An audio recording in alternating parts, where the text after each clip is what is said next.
The arithmetic of 42 haunted me. I sat alone at my kitchen table on the morning of my birthday. One plate, one fork, one cup. The numbers followed me everywhere. Too old for children. Too old for romance. Too old for new beginnings. They never said what 42 was young enough for. Dying alone? Perhaps? I'd become expert at that particular calculation. I counted the ways I'd made myself useful to everyone except myself. Nursed both parents through consumption, their bodies growing lighter while my responsibilities grew heavier. Raised 3 younger siblings after Mama died. I was 18. They were 12, 9, and 6. Taught Sunday school for 15 years. Organized church socials. Mended everyone's clothes, including my own, thread by thread, year by year. Every role but the one I'd secretly wanted. The town had tracked my decline with the precision of actuaries calculating risk. I'd overheard the whispers, cataloged them like pressed flowers in a book of disappointments. Such a shame at 32. When David Morton courted me for 3 months before marrying the banker's daughter instead. Still time at 35, delivered with decreasing conviction. Too particular at 38, as if my standards and not my expired youth were the problem. By 40, the whispers had stopped. The verdict was in too late. I'd developed rituals to fill the silence. Cooked for one, measuring portions with careful precision. Talked to myself while preserving vegetables, whole conversations about the weather, the garden, the state of my roof. Read mail-order catalogs like romance novels. Imagining lives I'd never live. The house my parents left me echoed with ghosts of other people's childhoods, other people's marriages, other people's lives. My sister Clara had visited last week. She'd left the newspaper accidentally open on my table, an advertisement circled in pencil. I'd tried to ignore it, failed spectacularly. Rancher, 48 widowed, seeks experienced woman for partnership, youth unnecessary. Must value honesty over romance. Work over idleness. Telegraph if interested. 4 words in the margin. In Clara's distinctive hand, he's asking for you. I'd read those words 100 times. They followed me through my days like a shadow I couldn't shake. Youth unnecessary. When had anyone ever valued experience over youth? When had 42 years of living been considered?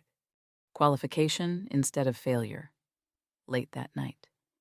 Lamp burning low. I sat with paper and pen. I told myself I was just practicing, just imagining. But my hand moved across the page with a will of its own. Dear Sir, regarding your advertisement. The pen felt heavy. Or maybe it was hope that weighed so much. I'd forgotten what hope felt like. Forgotten it could make your hands shake and your heart race. 42 years old, and I was trembling over a letter to a stranger. I wrote about my experience managing a household, my years caring for family, my competence with accounts and preservation, and the 1,000 small skills that kept a home running. I didn't mention I was 42. Didn't mention the town called me Poor Sarah behind my back. Didn't mention I'd given up hoping for this years ago. I sealed the letter before I could change my mind. Walked to the post office in darkness, my breath making clouds in the cold air. Dropped it through the slot. Heard it land among strangers' mail with a soft thud that felt like a stone dropped into a well. Maybe that's what I was doing, posting myself somewhere new. Or maybe I was just 42 and tired of being sensible. I walked home through empty streets, past houses where families slept.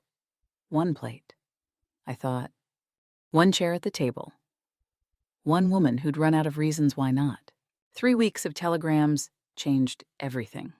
His words were spare, honest in ways that surprised me. He talked about failures alongside successes, 2 wives dead in childbirth, both barely 20, and his guilt that he'd brought them to a life too hard for girls who hadn't lived long enough to know themselves. He wrote about loneliness without self-pity, about needing a partner instead of a dependent. About being tired of pretending youth was the same as readiness. I found myself waiting for the telegraph office to open each morning. Found myself disappointed on days when nothing arrived. His last telegram said he'd arrive by train on Thursday. Would I meet him at the station? I almost didn't go. Stood in front of my mirror that morning, seeing every line, every gray hair with brutal clarity. 42 stared back at me, unforgiving and undeniable. What was I doing? What did I think would happen? But I went anyway, wearing my best dress like armor. The train arrived in a cloud of steam and screeching metal. I watched passengers descend, young couples, families, traveling salesmen. Then him, tall, weathered, gray at the temples, hands that clearly knew work, not handsome in the dime novel way, real. He looked around, saw me standing apart from the crowd. Our eyes met. He walked straight to me, removed his hat. "Miss Sarah," he said, "you're exactly as I expected." I still couldn't tell if it was compliment or indictment. We walked to the boarding house in silence that felt heavier than words. Inside, over coffee and a meal neither of us ate much of, we began the careful negotiation of possibility. "I should be honest," he said, stirring sugar into coffee with methodical precision. "I've buried 2 wives, both young. Both died bringing children into the world. I can't do that again. Won't do that again." I watched him the way he moved with economy. No wasted motion. Everything about him said, survivor. I recognized it because I saw it in my mirror every morning. "I'm 42, I said, needing him to understand. "No children possible, even if I wanted them. A life of service that left no room for courting. And by the time there was room, there were no suitors." The words tasted like defeat. "Why me?" I asked. The question I'd been carrying for 3 weeks. "Why not someone younger who could give you children? Give you more years?" He set down his cup, looked at me directly. "I have grown children, Miss Sarah. Grown and gone. Living their own lives. I don't need children. I need someone who knows who she is. Someone who's already survived." When he said, exactly as I expected, I'd waited for disappointment to follow. It didn't come. Unnerving. That being seen and not found wanting. That night, in my rented room at the boarding house, I couldn't sleep. Kept hearing his voice, someone who's already survived. He saw my 42 years as qualification, not failure. Saw the life I'd lived as preparation instead of waste. The possibility terrified me more than any rejection ever had. Morning came too fast. I met Thomas for breakfast, both of us careful and formal. "I have a proposal," he said, once coffee was poured. "A business arrangement, if you will." My heart sank. Of course, business. "Come to my ranch for 3 months, he continued. "Separate cottage, your own quarters. No obligations beyond seeing if we can work together. If either of us decides it's not right, you return home with funds for passage and a generous settlement." I studied him over the rim of my cup. "You're proposing a trial period." "I'm proposing honesty," he said. "We're both too old for games. Miss Sarah, this is a partnership negotiation, not a courtship." I appreciated the honesty, suspected the trap. When I announced my plan to the town, the reactions were exactly what I'd expected. Mrs. Henderson took my hand with a pitying smile. "Sarah, dear, are you certain at your age? Shouldn't you be more careful?" The younger women exchanged looks that said what words didn't. Desperate. The older women patted my hand. "Well, it's better than nothing, I suppose." Only Clara said what I needed to hear. "About time." I packed 42 years into 2 trunks. Dresses that had lasted a decade. Shoes resoled twice. books I'd read until the spines cracked. Looking around my childhood home, now too quiet, too filled with everyone else's memories, I realized I had nothing to lose. The worst that could happen was returning to exactly this. The best, I didn't let myself imagine. The train journey west stretched longer than I'd expected. Prairie rolled past the window. Endless. Empty. Possibility stretching to the horizon. Terrifying. I'd lived my entire life in one town, on familiar streets, among people who'd known me since birth. What was I doing? I spent the miles rehearsing my exit strategy, cataloging every reason this wouldn't work. Too set in my ways after 42 years. He'd expect things I couldn't give. I was too old to start over. The litany felt safe, familiar as the rosary beads Mama used to worry. The ranch was bigger than I'd expected, more remote. Miles from town, surrounded by nothing but grass and sky and wind. His grown son and daughter lived in town, Thomas explained, visited monthly. The housekeeper who greeted us was 60 if she was a day, with knowing eyes that seemed to say, "Let's see if you last." "This is Ruth," Thomas said. "She keeps the place running." Ruth nodded at me, assessing. I nodded back. Thomas showed me to a small cottage behind the main house. 2 rooms, simply furnished, clean. He handed me a key. "Private quarters? As promised. You can lock it from the inside." The gesture moved me more than I wanted to admit. He'd thought about what I might need, about my safety, my privacy, my choice. As he turned to leave, he paused in the doorway. "Miss Sarah, I hope you'll give this a fair chance. I think we might surprise each other." That night, unpacking in my cottage, I sat by the window looking at the main house. Light glowed in his study. He was giving me space, time, choice. The cottage had curtains already hung white, simple, clean. He'd prepared for me. I'd spent 42 years waiting for permission to want things. Here was a man offering partnership instead of promises. I didn't know which terrified me more, that it might not work, or that it might. I woke before dawn that first morning, decades of habit impossible to break. Dressed quietly, expecting to be first awake. Found Thomas already on the porch with 2 cups of coffee. "Wasn't sure how you took it," he said, handing me one. "Made it strong." We sat in silence, watching sunrise paint the prairie gold and pink. No forced conversation. No awkward attempts at small talk. Just quiet that felt comfortable instead of empty. I'd expected demands. Found respect instead. The first weeks established a rhythm I hadn't anticipated. I took over household management not as servant, as partner. He consulted me on menu planning because I knew how to stretch provisions through winter. I asked his advice on the kitchen garden because he knew this soil, this climate, these brutal winds that could strip a plant bare overnight.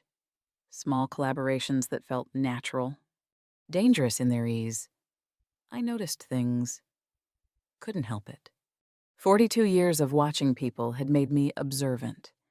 He never raised his voice to the ranch hands.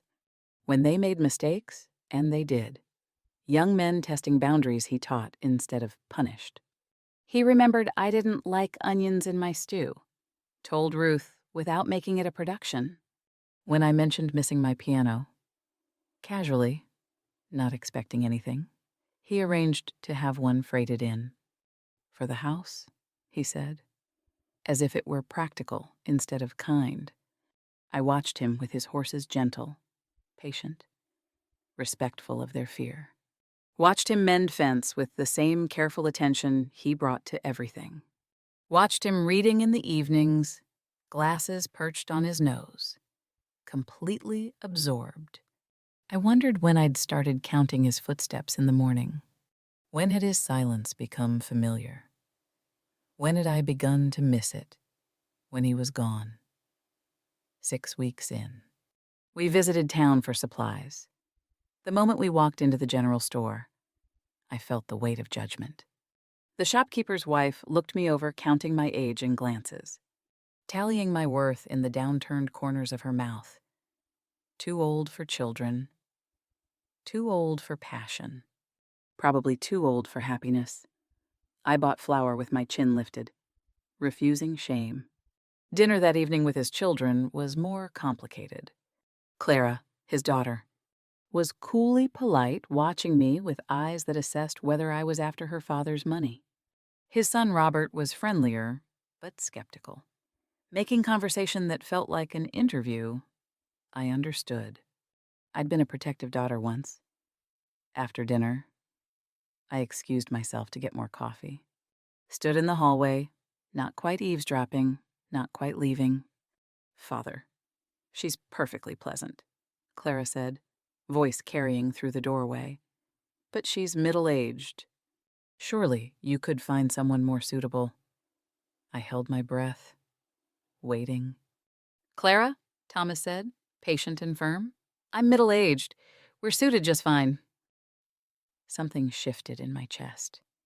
He was defending me, not with grand gestures, but with quiet truth. We'd developed an evening ritual I hadn't planned. After dinner, we'd walk the property together, him showing me his land, explaining his plans for expansion, asking my thoughts. The first time he asked my opinion. I thought he was being polite. The fifth time, I realized he actually listened. You see things, he said one evening. After I'd suggested a better drainage solution for the kitchen garden, I see things because I've had 42 years to learn how to see. I thought, one morning, making coffee, I realized I'd set out 2 cups without thinking. The second cup was just there, on the counter, waiting to be filled. Old habits, I told myself. New habits, myself answered back. Ruth caught me staring at those 2 cups. She looked up from her mending, smiled. Suits you, she said, being happy. I wanted to argue. Couldn't find the words. Maybe she was right. 6 weeks into my trial period, I caught myself humming while preserving tomatoes. Humming, I stopped mid-note, startled at myself. Ruth didn't even look up. Suits you, she said again. 8 weeks in. The letter arrived. I recognized Clara's handwriting, my sister, not Thomas's daughter. I opened it, standing in the cottage doorway. Afternoon sun making the paper almost translucent. Dear Sarah, thought you should know the house sold. New family moves in next month. They seem nice. Hope you're well. I read it 3 times. The house, my house, our house. The house I'd grown up in, nursed parents in, raised siblings in, sold, gone. I'd told Clara to sell it months ago. Too big for one person. Too many ghosts. But reading the news, I realized that safety net was gone. If this didn't work, I had nowhere familiar to return to that evening. I was quieter than usual. Set the table mechanically, moved through motions I'd performed 1,000 times. Thomas noticed. He always noticed something wrong. He asked over dinner. I deflected.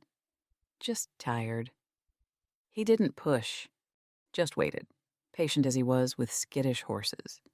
After dishes were cleared, we sat on the porch in the cooling evening. I held my sister's letter, creased from reading. The house sold, I said finally. Simple statement. It contained multitudes. He nodded, understanding more than I'd said. And now you're wondering what happens if this doesn't work? The letter sat on my lap like a stone. Home sold. When had that house stopped being home? When had this prairie, this porch, this quiet man become home instead? It spilled out then. The fear, the uncertainty, the terrifying reality that I was 42 years old and building a life on hope instead of certainty. Every year of being told I was too late surfaced like debris after a flood. What if I couldn't be enough? What if he regretted choosing someone his age? What if I disappointed him? Expected platitudes. Got truth instead. My second wife, he said quietly, was named Mary. 23 when she died, trying to give me a son. I blamed myself for years. Brought a girl to a hard life. A life too big for someone who hadn't lived long enough to know herself. He stared out at the darkening prairie. I swore after that never again. Never ask someone to be anything except themselves. Then he turned to me, used my first name. Sarah, you came here whole, tested. You've survived things that would have broken those young girls I married. That's not weakness. That's why I wanted you here. He said my name like it was valuable. Like I was valuable. Not poor Sarah or old maid Sarah. Just Sarah. Just me. 42 years, and I'd forgotten my own name could sound like that. We talked until stars wheeled overhead. Dreams deferred, dreams forgotten, dreams we'd stopped letting ourselves have. He wanted a true partner, not a dependent. I admitted I'd stopped dreaming entirely too dangerous when nothing seemed possible. The 3 months is nearly up, he said as midnight approached. I'd like you to stay, not on trial, as my wife. If you'll have me, my breath caught. But no pressure. Sarah, you're welcome here regardless. I mean that, I asked for time to think. He nodded, walked me to my cottage, waited while I unlocked the door. Think about it, he said. No rush, but standing in the doorway. I realized I'd been thinking about it since I arrived. Maybe before. Maybe since I first read his advertisement. I'd nursed my parents through dying, raised my siblings through growing, served everyone who asked. But sitting with Thomas, I realized I'd never served myself, never asked what Sarah wanted. Terrifying question at 42. The storm hit 3 days later, sudden and vicious as prairie weather could be. Sky darkened fast, turning green-gray in that way that meant serious trouble. Thomas had ridden out early to check distant pastures. Should have been back hours ago. I stood on the porch watching the horizon, dread building with the clouds. I knew weather, knew danger, knew the difference between late and lost. When he wasn't back by noon, I made a decision. The ranch hands gathered in the barn, young men looking uncertain. I walked in, shoulders back. We need riders out looking, I said, not asking, telling. They exchanged glances. A woman giving orders? Now? I added. Ruth appeared behind me. You heard her. Move. They moved. I organized everything with the efficiency of 42 years managing crises. Hot water heating, blankets gathered, whiskey ready, medical supplies laid out. Ruth watched me with something like approval. You'll do, she murmured. The wait was agony. I paced between kitchen and porch, watching sky darken further. Told myself it was practical concern I'd invested time here. Better if nothing happened to the owner. Knew I was lying. Fear tasted different when it was for someone else. When they finally brought him back, I didn't hesitate. He was soaked through, shaking violently. Lips blue, possible frostbite on his fingers.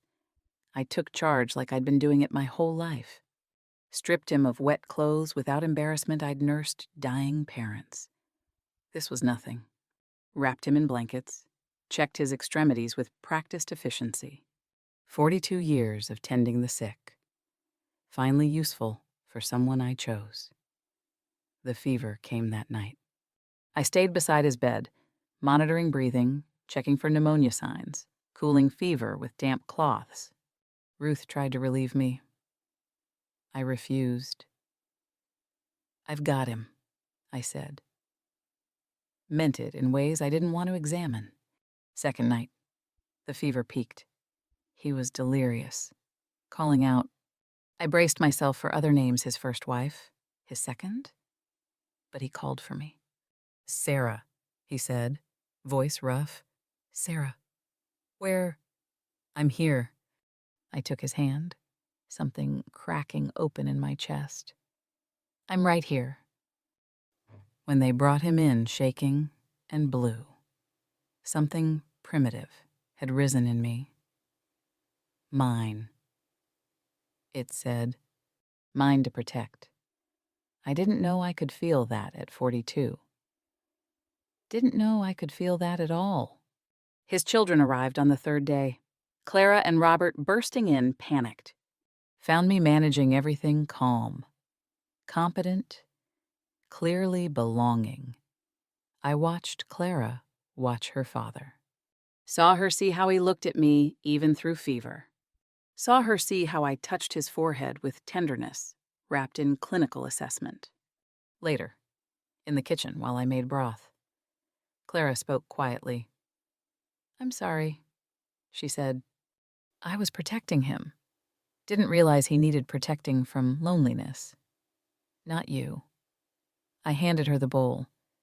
You were being a good daughter. I understand. I'd have done the same, sitting beside his bed those long nights, watching him breathe. I realized this is what terrifies me.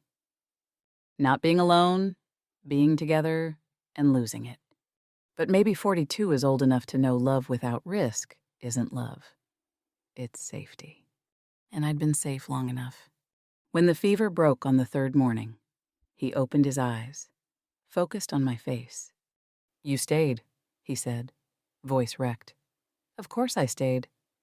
Didn't say I'm staying. Didn't say I'm choosing this. Didn't need to. He knew. Thomas recovered slowly. Walking with a slight limp he insisted would fade.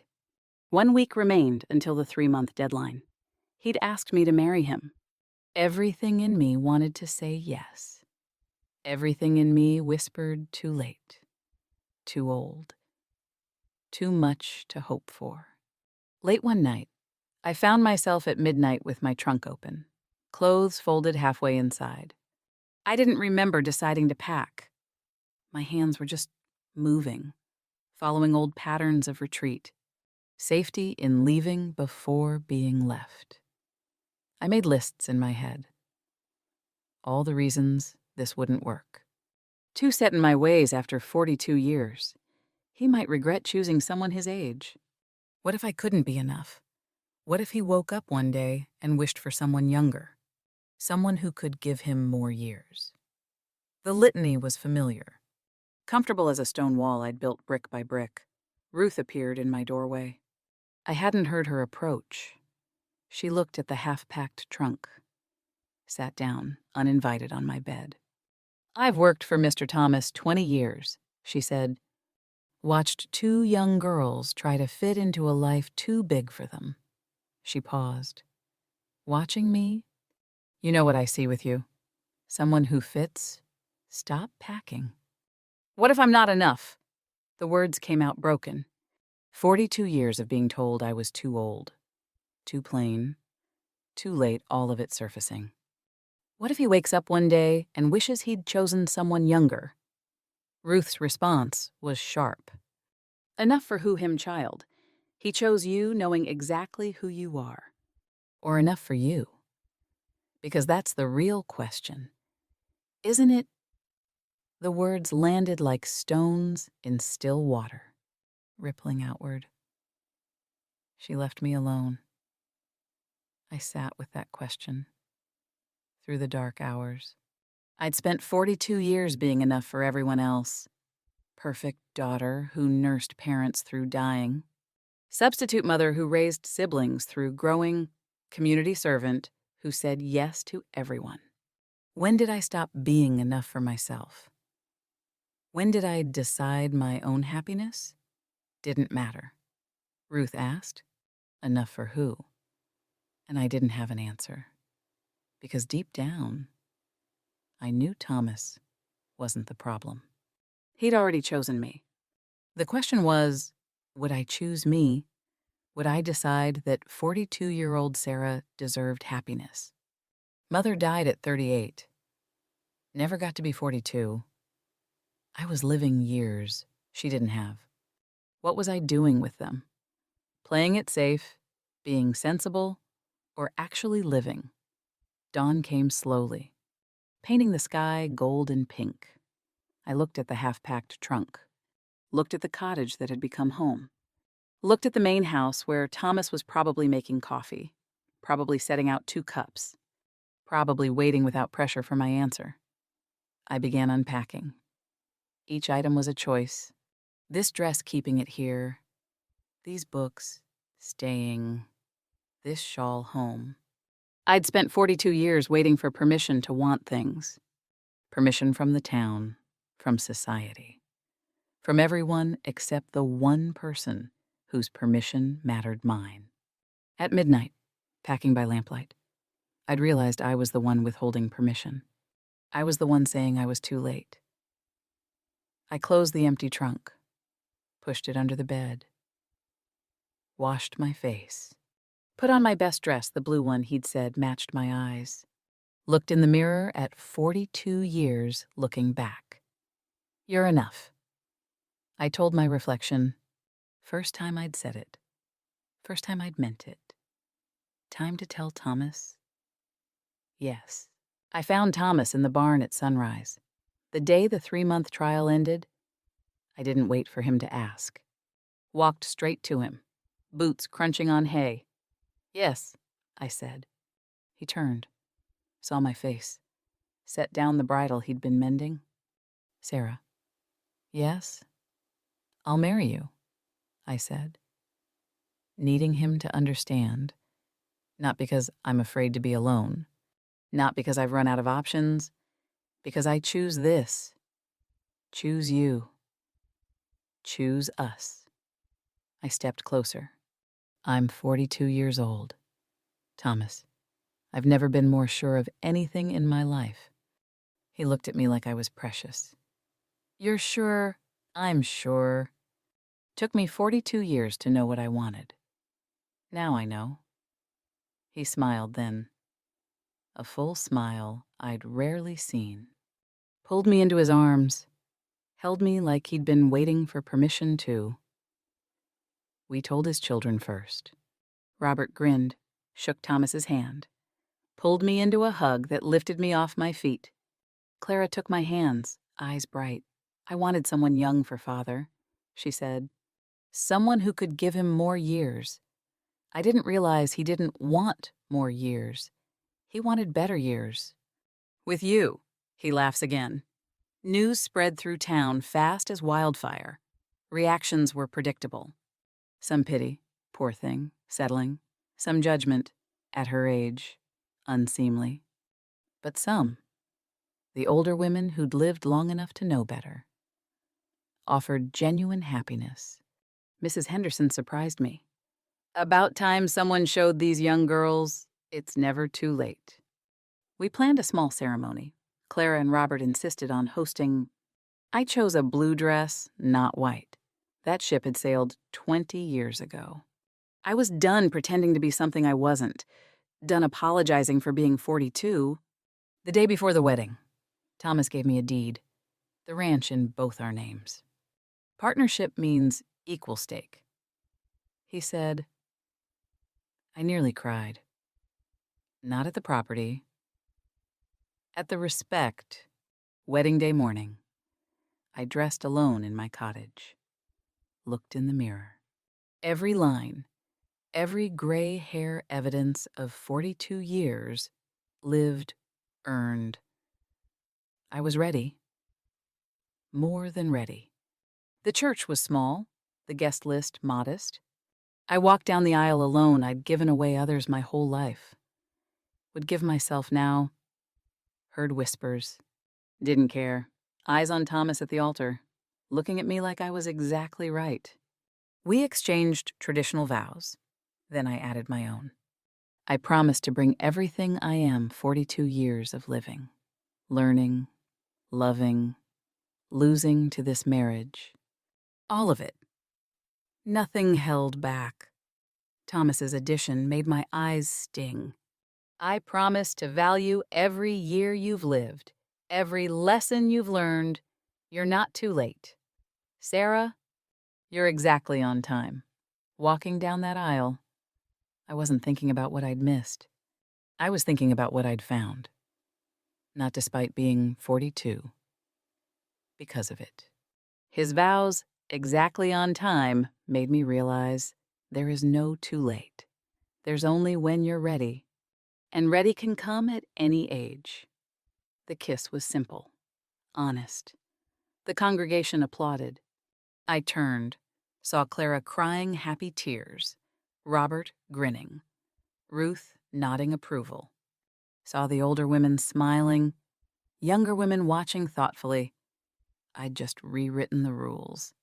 We walked out of that church as Mr. and Mrs. Thomas Henderson. I was still 42. Still had every gray hair, every line. But I wasn't poor Sarah anymore.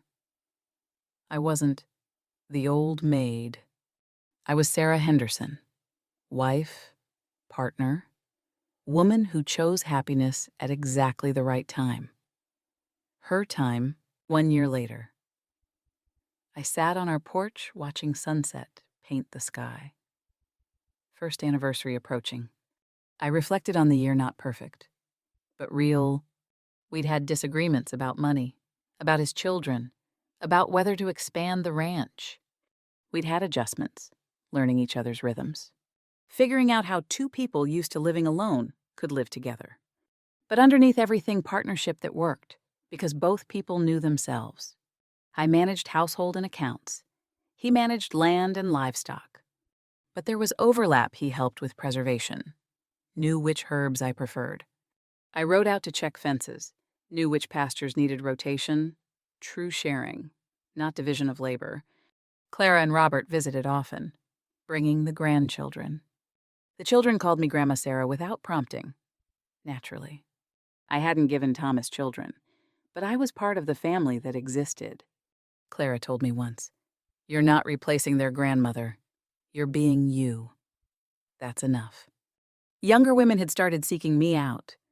They came with questions about aging parents, about deferred dreams, about whether it was too late to start over. I told them the truth. It's too late when you're dead. Everything before that is possibility. The town's perception had shifted. Slowly. Quietly. Younger women watched Thomas and me equal partners. Genuine laughter. Obvious respect. Some reconsidered their own choices. The older women nodded knowingly. We'd developed rituals that felt profound in their simplicity. Morning coffee in silence, both of us content with quiet. Evening walks around the property, his hand in mine. Sunday readings where I read aloud and he listened, completely absorbed. That evening, watching colors fade from the sky. Thomas asked what I thought about our first year. I considered carefully. I think we've built something young people can't build. We know what we have because we know what we've lost. We value each other because we've learned what matters. He nodded. Any regrets about waiting until 42? None. I meant it. The woman I was at 25 couldn't have done this. Couldn't have been your equal. I needed every one of those 42 years to become someone worthy of partnership. And people asked if I wished I'd met Thomas sooner. Truth was, I wouldn't have recognized him at 25. Wouldn't have valued what he offered. We needed 42 and 48 to be ready for each other. Later that evening, I wrote to my sister Clara. You were right. He was asking for me. But more importantly, I was ready to answer. It's never too late for love, for new beginnings, for happiness. Sometimes, the best things happen when both people know exactly who they are. Sometimes you have to live 42 years to be ready for what you always wanted. That's not too late. That's exactly the right time. I sealed the letter, sat back in my chair. Thomas came to sit beside me, 2 coffee cups in hand, our evening ritual. What are you thinking about? He asked. I smiled. How I used to think 42 meant the end. Now I know it was just the beginning of everything that mattered. The beginning of choosing myself. The beginning of real partnership. The beginning of actually living instead of just surviving. Some stories start with once upon a time. Mine started with at 42. Both are fairy tales. Both can come true. Tonight, sitting beside Thomas watching stars appear, I realized something I'd spent a lifetime learning 42 wasn't too late. It was exactly on time. Because this life, this partnership, this love, this choosing and being chosen required every year I lived to be ready for it. I wouldn't change a single year. Not even the lonely ones. They brought me here. To him. To us. To home. I'd spent so long protecting my heart. I'd forgotten hearts were meant to be used. Meant to break a little. Heal stronger. Break again. Heal wiser. Meant to risk everything for the possibility of everything. 42 taught me that. Taught me that the best love isn't the one that comes easy and young. It's the one that comes when you're ready. When you know who you are.